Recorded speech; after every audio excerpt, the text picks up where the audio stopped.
Hello, my name is Dalloul. The Dalloul Art Foundation is proud to present its second video exhibition, The Nude, Between Divinity, Sexuality, and Conflict.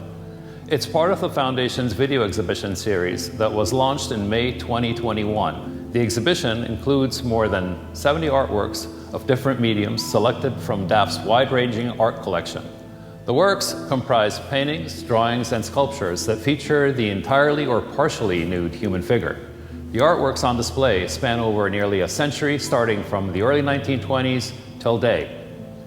The exhibition explores and examines the many facets of nudity represented by more than 40 artists from different countries in the Arab world, including Iraq, Egypt, Syria, Lebanon, Palestine, Tunisia, and Morocco. In the region, the notion of obscenity and sexuality remain the most discussed aspects of art that features the nude human figure. The works on show reflect a set of formal ideals and philosophical concerns and exemplify the nude as a means to express complex human emotions. This group of modern and contemporary artists have broken socio-cultural and political taboos and discredited the long-held belief that the nude is a category specific only to Western culture. Most artists featured in this show have absorbed Western art traditions in European academic institutions. However, in depicting nudity in their works, they underscored their own specific cultural context. Curated thematically, the exhibition revolves around three themes: divinity, sexuality, and conflict. Divinity addresses the concept of the idealized figure and naturalism. The works are inspired by mythological narratives and classical representations of the goddesses of love and beauty, or by religious representations of the story of Adam and Eve. Lastly, the exhibition displays a section that mainly deals with the academic nude. It demonstrates how the nude figure became part of the pedagogical curriculum of art academies. With this, I'm going to pass you on to my colleagues, Wafa Ruz and Arthur Dipsy, who are going to begin their presentation of nudes from the Arab world.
ثم قالت غني فغنت وهل أبدع من وصف أفروديت غناء آية الفن والبداعة يلقى عاشق الفن عندها ما يشاء لك رأس كدورة البدر غطته من الشعر غيمة سوداء يبتدي منك مرسلا سعف النخيل له عند أخمصيك انتهاء أو كنهر يجري بواد غروب الشمس أهداه ظله والمساء لك كالبركتين تحت ظلال السرو رقا وأوغلا عينان لك كالزهرتان صبت دماء من غزال عليهما شفتان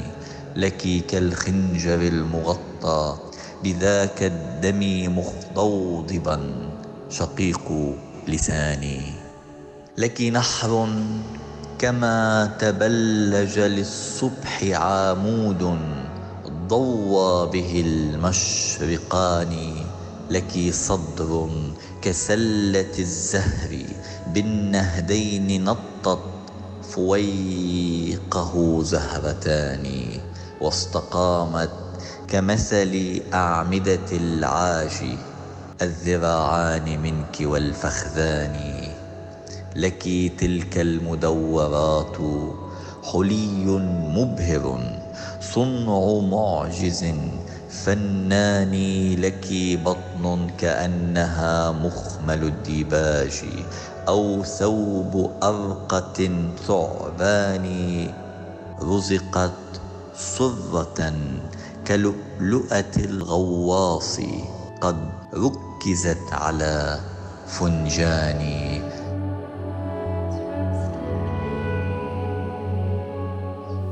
We just listened to recited poetic verses selected from an Arabic poem entitled Aphrodite, or Aphrodite in English. The poem was composed by modern Iraqi poet Muhammad Mahdi al-Jawahiri, who was born in Najaf in 1899 and died in 1997. Al-Jawahiri was known for his bold, rebellious political publications. Still, a substantial part of his poetry was dedicated to women. For Al-Jawahiri, the woman embodied divine beauty and warmth and represented the homeland. The poem Aphrodite was created in two phases, the first in 1932 and the second in 1946. Al-Jawahiri was inspired by the 1896 novel Aphrodite, Mœurs Antiques, written by French writer Pierre Louis. Al-Jawahiri's poem reveals a lyrical dialogue between the Greek goddess Aphrodite and her Indian servant Jala. The goddess demands that Jala sings for her.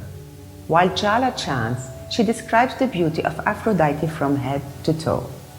Jala draws parallels between Aphrodite's body and aspects in nature, such as her face, which looks like a full moon, her hair like palm tree fronds, lips like roses, and a navel like an ocean pearl. This characteristic, espousing nature and descriptive erotic imagery, was prevalent in classical Arabic poetry. Al-Jawahiri's poems inspired Iraqi artist Dia Azzawi, one of Iraq's most celebrated visual artists, born in Baghdad in 1939. Azzawi said he prefers to listen to poetry rather than to read it. He once stated, and I quote, that the poem is like a song. When recited by poets, a poem spiritually enhances and visually stimulates me. It is through painting that I discover the meaning of a literary text. This delicate body of work displayed here was created by Azzawi in 1989. It is entitled Al-Jawahiri Verses and comprises of 10 original etchings printed on handmade cotton paper, all compiled into one portfolio. Each print on paper features a visual interpretation of verses extracted from Al-Jawahiri's poetic opus. The artist integrates some of those verses written in his own handwriting into his etchings. Azzawi began such works inspired by poetry in the 1970s. They are known as Al-Qasida Al-Marsuma, or the drone poem. The drone poem is not merely a visual illustration, but rather a visual extension of the poem's linguistic dimension. In Aphrodite's visual interpretation, Azzawi portrays two figurative depictions of Aphrodite, one frontal and the other in profile. The frontal version clearly defines her wide eyes, thick eyelashes, shining bust, and rosy nipples, very much like in the poem. As such, Azzawi translates Al-Jawahiri's lyrical descriptive imagery of a female nude in the guise of a goddess into a reduced graphical representation. In the profile version, Azzawi portrays her slender silhouette and long black hair with swift linear strokes. He tints Aphrodite's stylized figure in golden yellow and white, interpreting her ivory carved figure. The artist adopted warm colors including yellow, orange, red, and purple against an entirely black background. The picture has a mystical effect, which hints to the goddess's sensual beauty and assertive sexuality. Azzawi is very much known for his creative engagement with cultural heritage throughout his career. Much of his work is informed by mythology and history. Indeed, this creation, depicting Aphrodite, manifested as Inanna in the Sumerian cult, resonates with Azzawi's ancestral mythological history.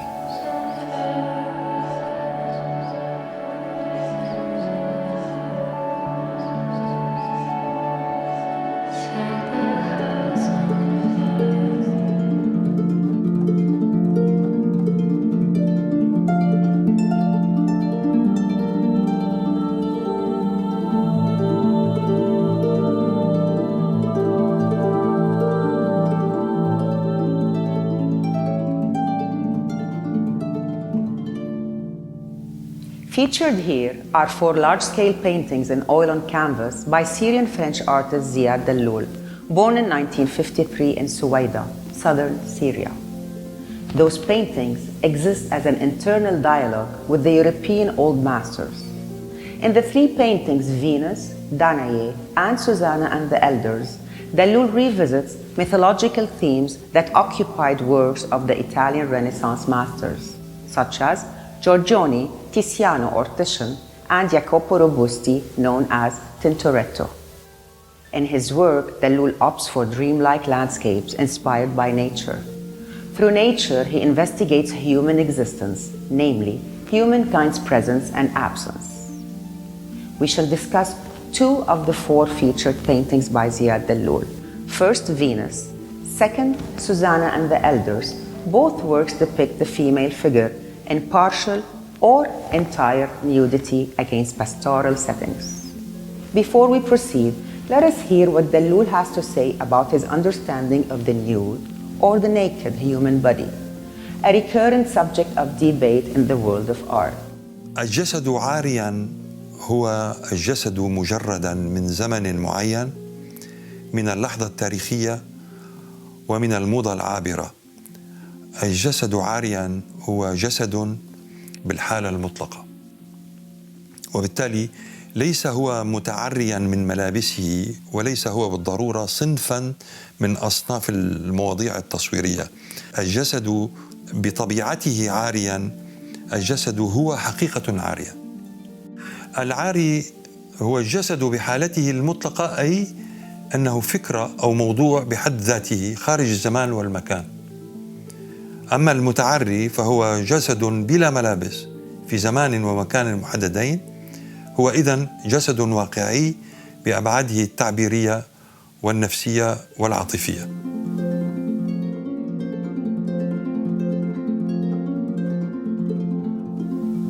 The Roman goddess Venus is one of the most widely represented deities of love in art history, specifically as a female nude. There are 3 famous poses of Venus common to Renaissance art. There is the pose of Venus rising from the sea, known in Greek as Venus Anadyomene, the reclining Venus that is in repose, and the seductress Venus shown with her lovers. Let us look at Dalloul's Venus.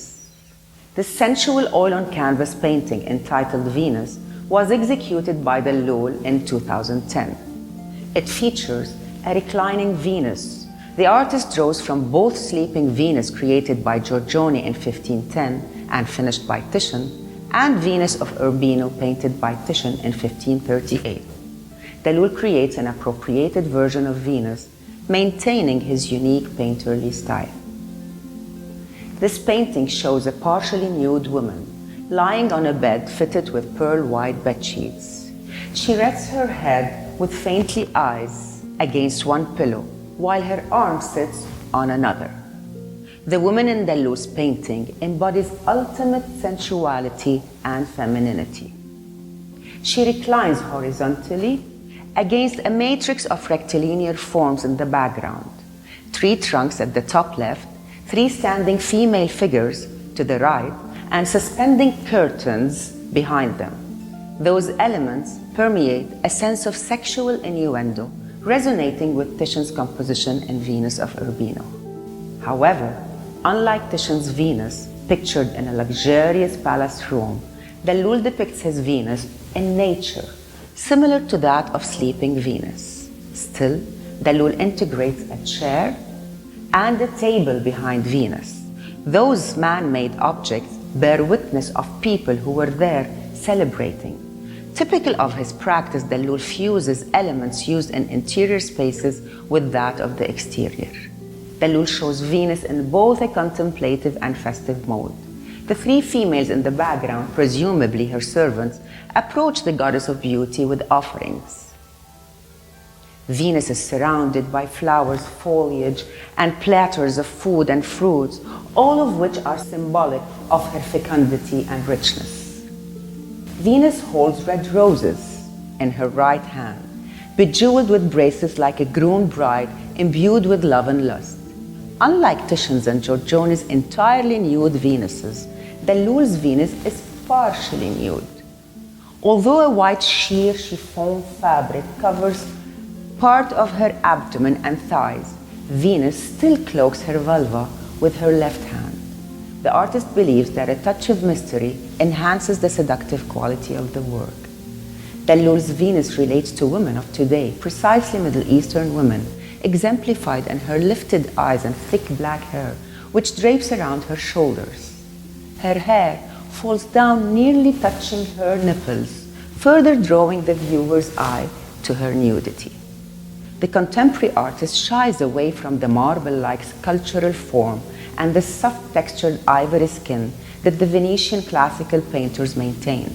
Instead, Dalloul renders Venus's skin in champagne pink tone, applied with gestural visible brushstrokes. Sleeping Venus is idealized, unattainable, almost demure. Venus of Urbino is entrapping, as she stares directly at the viewer. But Dalloul's Venus has a mysterious demeanor. In his painting, Dalloul's sensitive use of light lends the painting a sense of theatrical feel. The glowing chiffon attracts us to Venus's semi-nude figure. The viewer is drawn to the goddess's sensuality not only due to her form, but through the light emanating from Venus.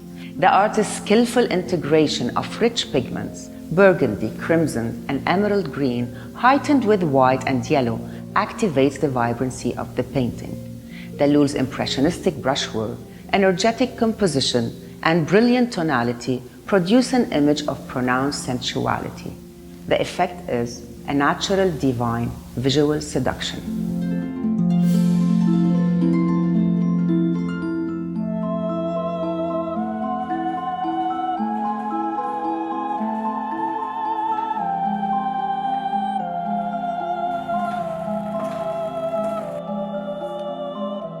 In this larger-than-life painting, executed with oil on canvas in 2013, Ziad Dalloul revisits one of Tintoretto's paintings depicting the story of Susanna and the Elders, entitled Susanna Bathing, executed circa 1555.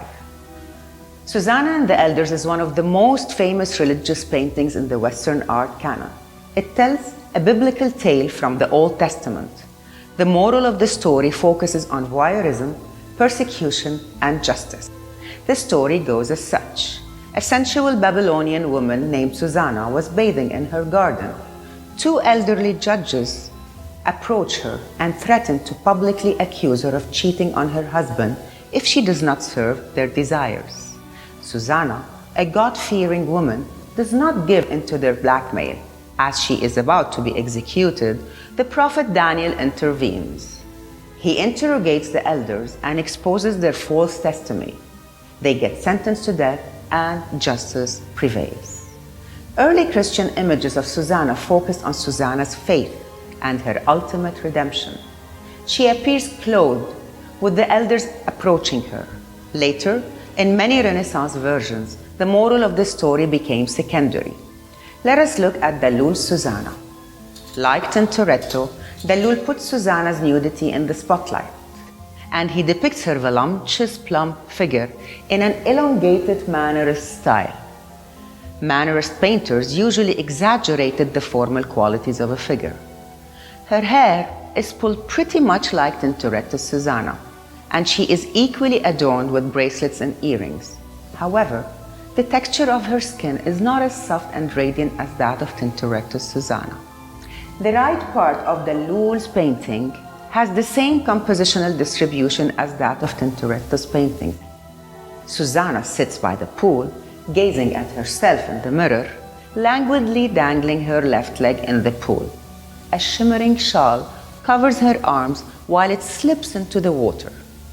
Dalloul replaces the pearl necklace and grooming items shown in Tintoretto's paintings with 3 pomegranates next to the perfume jar in front of Susanna's foot. Pomegranates are allegedly symbolic of the goddess Venus.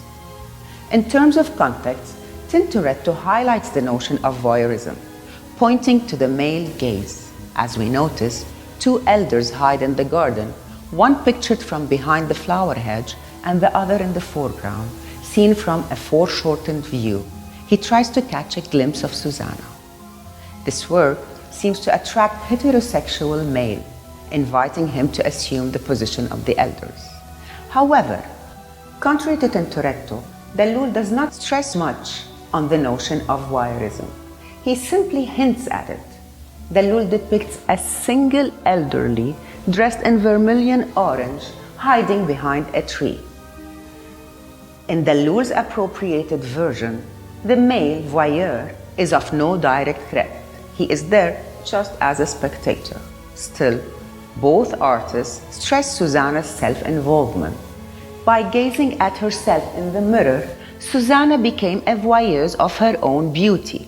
In terms of setting, Dalloul excludes the structural boundaries shown in Tintoretto's paintings, like the flower hedge and the arcaded garden's gate that define the private sphere from the public. Instead, Dalloul features Susanna in an open-ended, paradise-like landscape that merges both the private and the public sphere together. He includes a bed within nature at the far left of the painting, furnished with a velvet-like burgundy cover, golden white pillows, and a glowing white throw. The bed reflects love, lust, and religious fervor.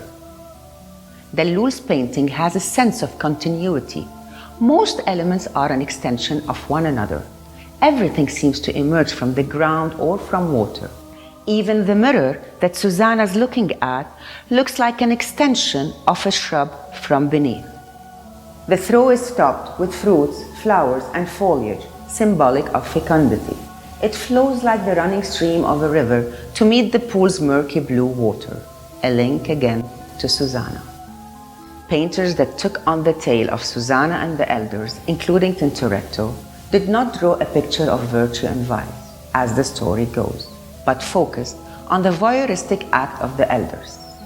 The focus shifted to Susanna's nudity and lustfulness. Dalloul takes that transition one step further. He investigates the multiple dimensions of this act of voyeurism and depicts the female nude as both a product of and an extension of nature. She is no more an individual entity in and of herself. The tale of Susanna evolved from a story about morality and justice to one of voyeurism and persecution, and eventually to one of contemplating the human condition in nature.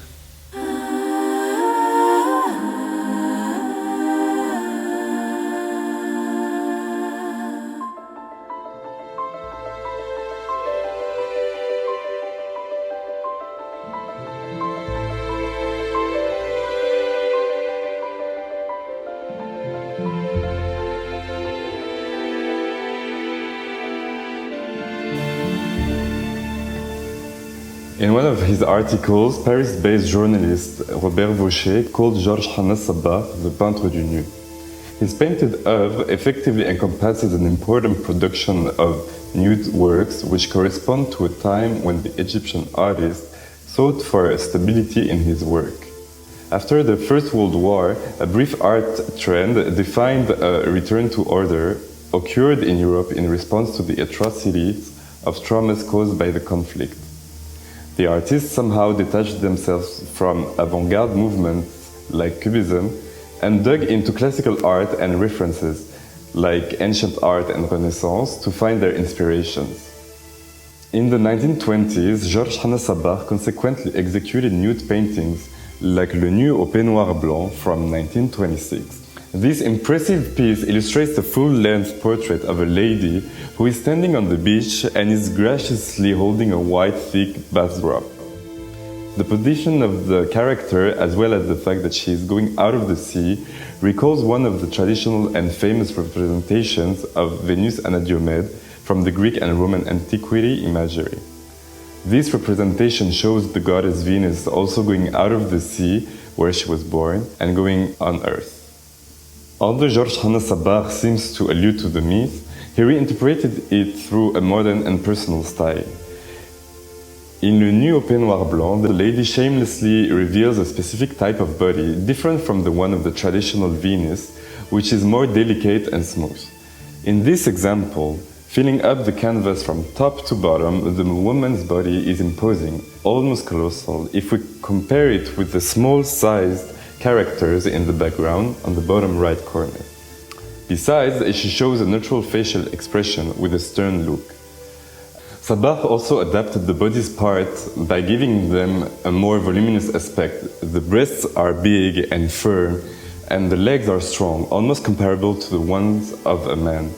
It is clear that George Hannes Sabah aimed to free himself from the idealization of the female body and didn't choose to magnify her appearance. Using a palette of cool colors, the artist rendered the calm scene, which led him to illustrate modest beauty, as Ahmed Bey Rassim called it. Sabah decided to depict a real woman, normalizing her body by drawing her pubic hair and some imperfections, judging from some standards of beauty. He also modernized her look by giving her this haircut à la garçon, which was very popular in the post-war time. This art piece demonstrates how George Hannes Sabah had a classical culture that he was able to surpass in order to create a nude in the modern times.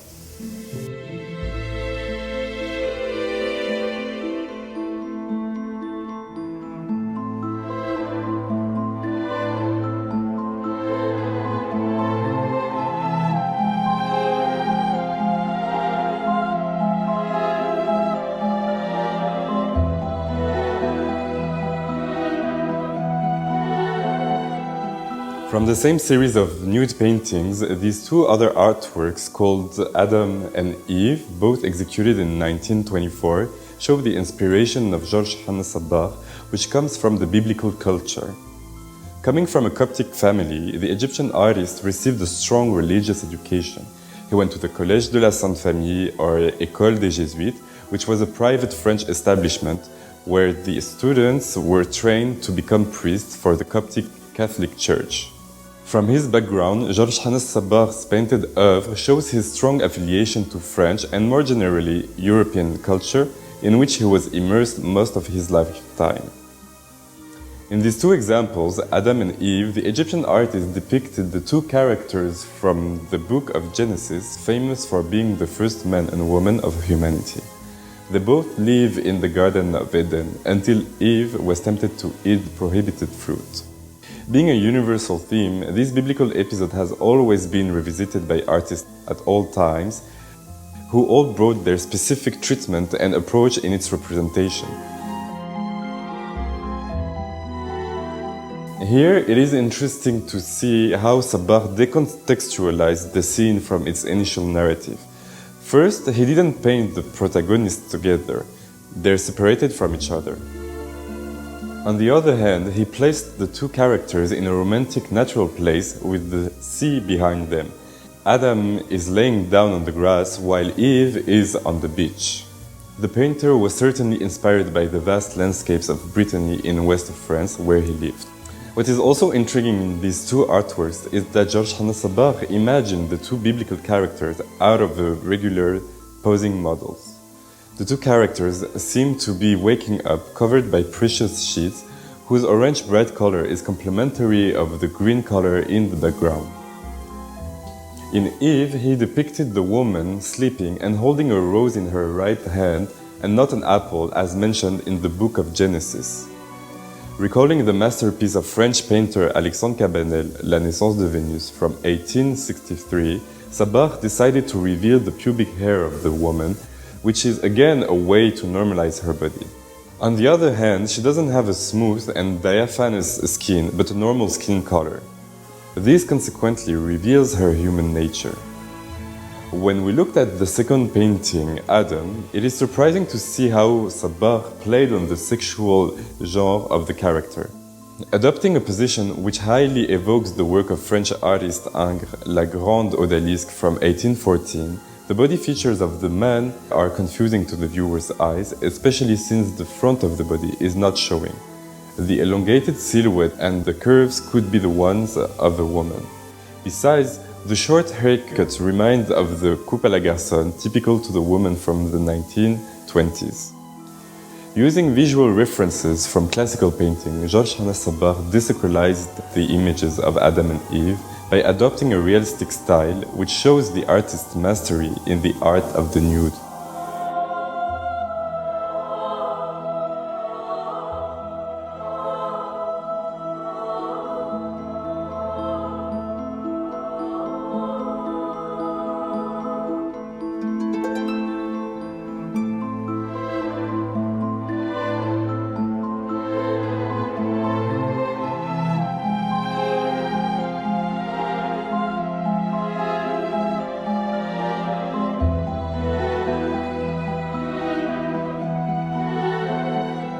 Following a stay in Paris between 1937 and 1939, Tunisian artist Ali Ben Salem started producing large-scale paintings, such as Femme aux Fruits, executed in 1940. Part of an important series of portraits of women, the artwork Femme aux Fruits is an example where Ali Ben Salem celebrated the feminine beauty. Here, he illustrated with a gentle gesture two women. One, completely naked, is carrying a jar on her head, while the other one is holding a basket of fruits. The sensuality of the two characters is rendered by the delicate and the thin, light blue lines of the drawing. Except for the sapphire blue color eyes and the mouth in the shape of a heart, the painter purposely didn't color the whole bodies of these two figures. As we can see, he preferred to leave some blank space, giving them a white porcelain complexion. Their beauty looked so pure that they appeared unrealistic. The striking contrast between the white and the bright colors make them like illusionary figures. It seemed that Ali Ben Salem aimed to connect the feminine beauty with nature as they are emerging from it, surrounded by plants and white birds. In the 1940s, Ali Ben Salem presented in his works a new and poetic world constituted of colors and enigmatic figures. He takes the spectators into an idyllic space which seems to belong exclusively to women.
Lebanese artist Mohamed Rawaz depicts Mariam's nude figure in his all-on-canvas painting, A Reclining Nude. Mariam was the model that sat for fine arts students at the Lebanese University Institute of Fine Arts during their live drawing classes. Rawaz created this painting in 1974 during his academic years at the Lebanese University. Mariam was Lebanon's first and for many years only nude model. As featured in the painting, we see her profile. She reclines on a classical French chaise longue, revealing her sensual back and behind. In 1930s Lebanon, where women were quite conservative, finding a nude model was near impossible. Painter César Gemayel, though, was the first to find Mariam in 1937. She was 13 years old back then. For some time, Mariam modeled with her clothes on, until she gradually posed entirely nude. Mariam kept her occupation a closely guarded secret, specifically to her parents. Gemayel's mother took her under her wing and claimed that Mariam was her own maid. For 2 years, Mariam remained Gemayel's private and exclusive model. In 1945, when Gemayel became the dean of the Académies Libanaise des beaux-arts, ALBA, he appointed Mariam as the model for the department's live drawing classes. Mariam modeled for the first generation of modern Lebanese artists at the ALBA Academy. In the mid-1950s and the mid-1960s, the Fine Arts Department at AUB and the Lebanese University, respectively, appointed Mariam as a model whenever they needed one.